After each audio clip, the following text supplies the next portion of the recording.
আসসালামু আলাইকুম। মিতা মুস্তফা স্বাগত জানাচ্ছি এনটিভির দুপুরের খবরে। ক্রাউন সিমেন্ট শিরোনাম দেখছিলেন, এবার পুরো খবর। সিলেটের ভোলাগঞ্জ পাথর কোয়ারি থেকে লুট হওয়া বিপুল পরিমাণ পাথর উদ্ধারে অভিযান চালাচ্ছে যৌথ বাহিনী। এই অভিযানে পাথর উদ্ধারের পরিমাণ নিয়ে সন্দেহ থাকলেও এলাকাবাসী বলছেন, সিলেটের পরিবেশ ও পর্যটনের স্বার্থে প্রয়োজন প্রশাসনের সার্বক্ষণিক নজরদারি। সিলেট থেকে আরও জানাচ্ছেন সজল ছত্রী, ক্যামেরায় ছিলেন আনিস রহমান। বুধবার রাত থেকেই জাফলং ও ভোলাগঞ্জ সড়কে তৎপর দেখা যায় যৌথ বাহিনীকে। আটক করা হয় ভোলাগঞ্জ স্টোন কাঁসার মিলগুলো থেকে ট্রাকে করে বিভিন্ন গন্তব্যে যাওয়া শতাধিক পাথর বোঝাই ট্রাক। সাদা পাথরেও চলে অভিযান।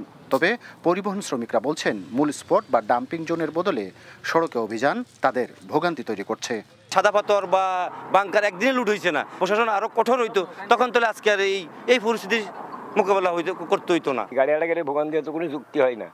তরকারি জায়গায় বন্ধ করে দিক, তাহলে আমরা লোড করতাম না।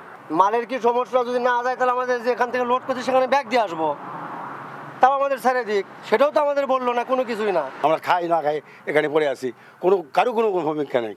পাথর বোঝাই ট্রাক থামিয়ে তল্লাশির পাশাপাশি চালক ও সংশ্লিষ্টদের করা হচ্ছে জিজ্ঞাসাবাদ। আমদানি করা পাথরের ট্রাক ছেড়ে দিয়ে জব্দ করা হচ্ছে অবৈধ পাথর। আমরা এলসি পাথরটা দেখতেছি, চেক করতেছি যা বা মিক্সচার আছে কিনা। যদি মিক্সচার আপনার থাকে তাহলে তো তাকে আমি অনুমোদন দিতে পারবো না। অনুমোদনপ্রাপ্ত কাগজ থাকে সেক্ষেত্রে তারা এনওসি পাবে যাওয়ার, আর যদি না থাকে সেক্ষেত্রে তারা এখানে আটকে যাবে এবং সেটা হচ্ছে আপনার নির্ধারিত স্থানে ডাম্পিং করা হবে। চলমান আছে অভিযান। এরই মধ্যে জব্দ হয়েছে কয়েক হাজার ঘনফুট পাথর। তবে লুট হওয়া পাথরের তুলনায় তা সামান্যই। গ্রেপ্তার করা হয়েছে কোম্পানিগঞ্জ পূর্ব ইসলামপুর ইউনিয়নের চেয়ারম্যান আলমগীর আলমকে। চোর গেলে বুদ্ধি বাড়ে, এই প্রবাদের মতোই এখন সিলেটের চুরি হওয়া পাথর উদ্ধারে শুরু হয়েছে অভিযান। সড়কে পাথর বোঝাই ট্রাক আটক করে যাচাই করা হচ্ছে কোনটি বৈধভাবে আমদানি করা পাথর এবং কোনটি চোরাই পাথর। তবে শেষ পর্যন্ত এই প্রশাসনের এই উদ্যোগ সিলেটের পর্যটন কেন্দ্রগুলোকে প্রাণ রক্ষা করবে, এমনটাই প্রত্যাশা করছেন সিলেটবাসী। সজল ছত্রী, এনটিভি নিউজ, সিলেট। এদিকে সিলেটের ভোলাগঞ্জে সাদা পাথর লুটের ঘটনায় প্রশাসনের নিষ্ক্রিয়তাকে কেন বেআইনি ঘোষণা করা হবে না তা জানতে চেয়ে রুল জারি করেছে হাইকোর্ট। একই সাথে লুট হওয়া সাদা পাথর উদ্ধার করে 7 দিনের মধ্যে আগের জায়গায় ফেলার নির্দেশনাও দিয়েছে আদালত। বিচারপতি গাজী জিনাত হক এবং বিচারপতি আইনুন নাহারের দ্বৈত বেঞ্চ আজ এই আদেশ দেন।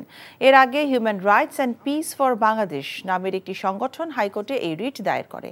আদালতে রিটকারীর পক্ষে শুনানি করেন অ্যাডভোকেট মঞ্জিল মোর্শেদ। এছাড়া পাথর লুটের সাথে জড়িতদের তালিকা তৈরি করে আদালতে দাখিলের জন্য সরকারের প্রতি নির্দেশও দেওয়া হয়েছে এই আদেশে। আগামী বৃহস্পতিবার পরবর্তী আদেশের জন্য থাকবেন যে সরকার কি ব্যবস্থা নিল। এরপরে আরেকটা নির্দেশ দিয়েছেন যে এখানে কি পরিমাণ ক্ষতি হয়েছে, ইকোলজিক্যাল ক্ষতি, সেটির ব্যাপারে একটা হাই পাওয়ার কমিটি করতে বলছেন, যার মধ্যে বুয়েটের একজন প্রফেসর থাকবে। এই কমিটি করে তারা 7 দিনের মধ্যে কমিটি করতে হবে। কমিটি করে 2 মাসের মধ্যে আদালতে প্রতিবেদন দাখিল করবে যে কি পরিমাণ টাকা এখানে ক্ষতি হয়েছে, যেটা আমরা পরবর্তীকালে ওই টাকা আদায়ের জন্য আমরা নির্দেশনা অলরেডি রুল জারি করা হয়েছে। অন্তর্বর্তীকালীন সরকারের প্রধান উপদেষ্টা অধ্যাপক মোহাম্মদ ইউনূসের সভাপতিত্বে উপদেষ্টা পরিষদের বৈঠক অনুষ্ঠিত হয়েছে। আজ প্রধান উপদেষ্টার তেজগাঁও কার্যালয়ে এই বৈঠক অনুষ্ঠিত হয়। বৈঠকে উপদেষ্টাগণ, প্রধান উপদেষ্টার বিশেষ সহকারীগণ এবং সংশ্লিষ্ট মন্ত্রণালয়গুলোর সচিবরা যোগ দেন। বৈঠকে দেশের সার্বিক পরিস্থিতি নিয়ে আলোচনা হয়, বিশেষ করে আইন শৃঙ্খলা পরিস্থিতি এবং আসছে জাতীয় সংসদ নির্বাচন অনুষ্ঠান নিয়ে আলোচনা করেন উপদেষ্টাগণ। বিভিন্ন বিষয়ে প্রয়োজনীয় দিক নির্দেশনাও দেন প্রধান উপদেষ্টা অধ্যাপক মোহাম্মদ ইউনূস।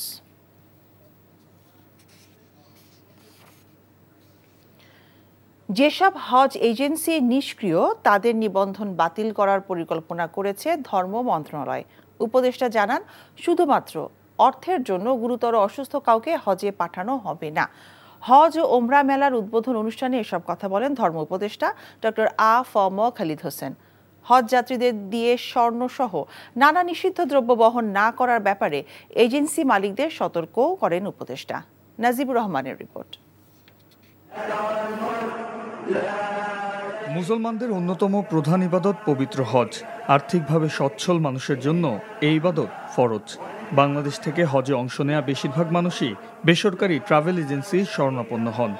অনিবন্ধিত কিছু এজেন্সি সেই সুযোগে সহজ সরল হজযাত্রীদের ব্যবহার করে স্বর্ণ চোরাচালান সহ নানা অবৈধ দ্রব্য বহন করে থাকে। সেসব বিষয় তুলে ধরে এজেন্সি মালিকদের সতর্ক করেন ধর্ম উপদেষ্টা। হাব আয়োজিত 3 দিনব্যাপী হজ ও ওমরা মেলার উদ্বোধন অনুষ্ঠানে তিনি বলেন, যারা নিষ্ক্রিয় এজেন্সি তাদের বাদ দেয়া হবে, সেই সাথে মন্ত্রণালয়ের কর্মকর্তা কর্মচারীরা এজেন্সিদের কাছ থেকে আর্থিক সুবিধা নিলে কঠোর ব্যবস্থা নেবেন তিনি। 3000 বিডি নিয়ে গেছেন, বিড়ি সিগারেট নিয়ে গেছেন। ভাই, আমি আপনাদের সহযোগিতা কামনা করি। এই সমস্ত এজেন্সি, এই সমস্ত গ্রুপ লিডাররা যদি বাংলাদেশে গিয়ে সোরা কারবারি, বিড়ি, জর্দা, মাদক, এগুলো নিয়ে যান, তো আমাদের ভাবমূর্তি একেবারে নষ্ট হয়ে যাচ্ছে। আমার মন্ত্রণালয়ে হজ ওমরা নিয়ে আমার কোনো কর্মকর্তা যদি 1 টাকা ঘুষ খায়, আমরা তাকে ফাঁসিতে ঝুলাবো। রাজধানীর চিন্ময়ী সম্মেলন কেন্দ্রে আয়োজিত মেলায় হজযাত্রীদের সুবিধার্থে সকল প্রস্তুতি নেওয়া হবে বলে আশ্বাস দেন হজ এজেন্সিদের সংগঠন।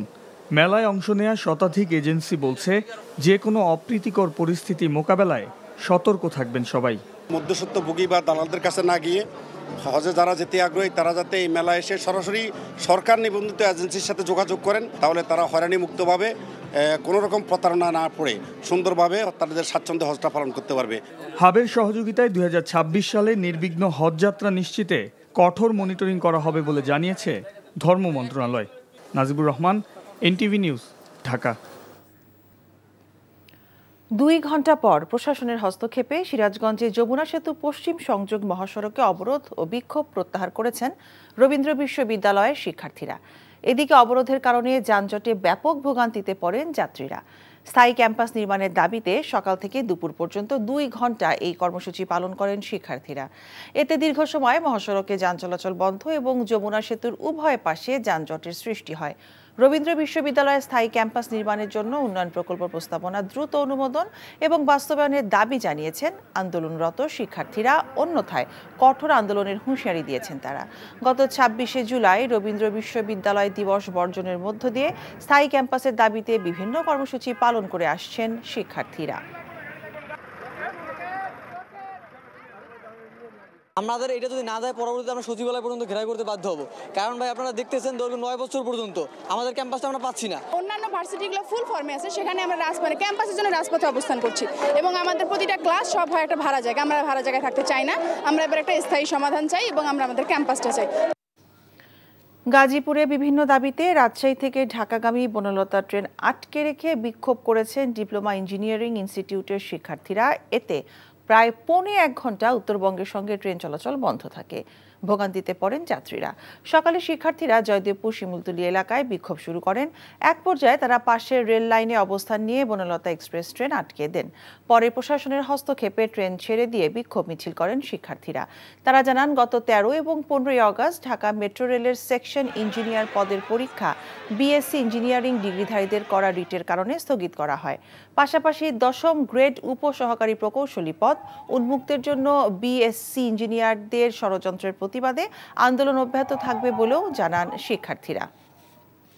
আশুলিয়ায় বেতনের দাবিতে মহাসড়ক অবরোধ এবং বিক্ষোভ করেছে শ্রমিকরা। এমন পরিস্থিতিতে আশেপাশের 15টি শিল্প কারখানায় ছুটি ঘোষণা করা হয়েছে। প্রত্যক্ষদর্শীরা জানায়, গত বছর 2রা অক্টোবর রাতে রাজধানীর গুলশান এলাকা থেকে গ্রেফতার করা হয় নাসা গ্রুপের চেয়ারম্যান এবং বেসরকারি এক্সিম ব্যাংকের সাবেক চেয়ারম্যান নজরুল ইসলাম মজুমদারকে। এরপর থেকেই নানা সংকটের মুখে পড়ে গ্রুপের একাধিক শিল্প কারখানা। পুলিশ জানায়, অনিবার্য কারণ দেখিয়ে নাসা সুপার কমপ্লেক্সে গত 10ই আগস্ট থেকে ছুটি ঘোষণা করা হয়। আজ সকালে গ্রুপের বিভিন্ন প্রতিষ্ঠানের শ্রমিকরা কাজে যোগ দিতে আসলে কারখানা ফটকে আগামী 18ই আগস্ট পর্যন্ত সাধারণ ছুটি দেখে ক্ষুব্ধ হয় শ্রমিকরা। পরে মহাসড়কে অবস্থান নিলে বন্ধ হয়ে যায় যান চলাচল। এই অবস্থায় আশপাশের 15টি কারখানায় ছুটি ঘোষণা করা হয়।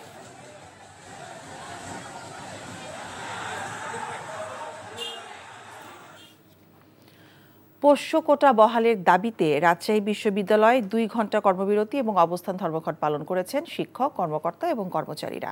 সকাল 10টা থেকে দুপুর 12টা পর্যন্ত বিশ্ববিদ্যালয়ের প্রশাসনিক ভবনের গেটে অবস্থান নিয়ে কর্মবিরতি পালনকালে শিক্ষক, কর্মকর্তা এবং কর্মচারীরা তাদের দাবির পক্ষে যুক্তি তুলে ধরে বক্তব্য রাখেন। তারা জানান, বিশ্ববিদ্যালয়ের শিক্ষক, কর্মকর্তা এবং কর্মচারীদের জন্য 1977 সালে পোষ্য কোটা চালু হয়। ফলে প্রতিদ্বন্দ্বিতামূলক পরীক্ষায় অংশ নিয়ে পাস মার্ক পেলেই বিশ্ববিদ্যালয়ে ভর্তির সুযোগ পেতেন শিক্ষক, কর্মকর্তা ও কর্মচারীর সন্তানরা। চলতি বছরের জানুয়ারিতে শিক্ষার্থীদের আন্দোলনের মুখে বিশ্ববিদ্যালয়ের প্রশাসন সেই সুযোগ বাতিল করেন। আন্দোলনকারীরা পোষ্য কোটা পুনর্বহালের দাবি জানান। এলডিসি উত্তরণের সাথে একমত হলেও এর চ্যালেঞ্জ মোকাবেলায় যেই প্রস্তুতি নিতে হবে সেজন্য আরও সময় প্রয়োজন বলে মনে করেন ব্যবসায়ী নেতারা। রাজধানীর একটি হোটেলে এলডিসি উত্তরণের চ্যালেঞ্জ শীর্ষক এক সেমিনারে তারা এসব কথা বলেন। এ সময় বক্তারা বলেন, এলডিসি উত্তরণের পর ইউরোপ সহ আন্তর্জাতিক বাজারে বাংলাদেশি পণ্য রপ্তানির ক্ষেত্রে শুল্কমুক্ত প্রবেশের সুবিধা থাকবে না। সেক্ষেত্রে জিএসপির মতো বিকল্প ব্যবস্থা না নিলে রপ্তানি অনেকাংশে কমে যাবে বলেও জানান ব্যবসায়ীরা। বিশেষ করে শিল্পের কাঁচামাল আমদানিতে যে অতিরিক্ত অর্থ খরচ করতে হবে তাতে ঔষধ ও পোশাক শিল্পের উৎপাদন ব্যয় বেড়ে যাবে বলেও আশঙ্কা প্রকাশ করেন তারা। সেজন্য এলডিসি উত্তরণের সময় 3 থেকে 5 বছর বাড়িয়ে চ্যালেঞ্জ মোকাবেলায় সরকারকে প্রস্তুতি নেওয়ার তাগিদ দেন ব্যবসায়ী সহ সংশ্লিষ্টরা। ফরিদপুরে বাড়ছে ডেঙ্গু রোগীর সংখ্যা। ডেঙ্গু রোগে আক্রান্ত হয়ে নতুন ভর্তি হয়েছে 22 জন। আজ পর্যন্ত এই জেলায় ডেঙ্গু রোগীর আক্রান্ত সংখ্যা 270 জন। আক্রান্ত ব্যক্তিদের বেশিরভাগের চিকিৎসা চলে ফরিদপুর মেডিকেল কলেজ হাসপাতালে। এ বিষয়ে ফরিদপুরের সিভিল সার্জন ডাক্তার জানান, বর্তমানে ফরিদপুর মেডিকেল কলেজ হাসপাতালে 22 জন ডেঙ্গু রোগী আক্রান্ত হয়ে ভর্তি রয়েছেন। ডেঙ্গু রোগের ব্যাপারে সচেতনতা তৈরি করার জন্য বিভিন্ন উদ্যোগ নিচ্ছে স্বাস্থ্য বিভাগ। গত মাসে ফরিদপুরে 124 জন রোগী ভর্তি হয়। এই ছিল দুপুরের খবরে। এই খবরের ভিডিও সহ আপডেট জানতে ভিজিট করুন এনটিভি অনলাইন www.ntvbd.com। এছাড়াও এনটিভি জনপ্রিয় সব অনুষ্ঠান ও খবরের আপডেট জানতে ভিজিট করুন আমাদের ইউটিউব ও ভেরিফাইড ফেসবুক পেজ। 5টায় দেশের খবর দেখার আমন্ত্রণ রইল। সবাইকে ধন্যবাদ।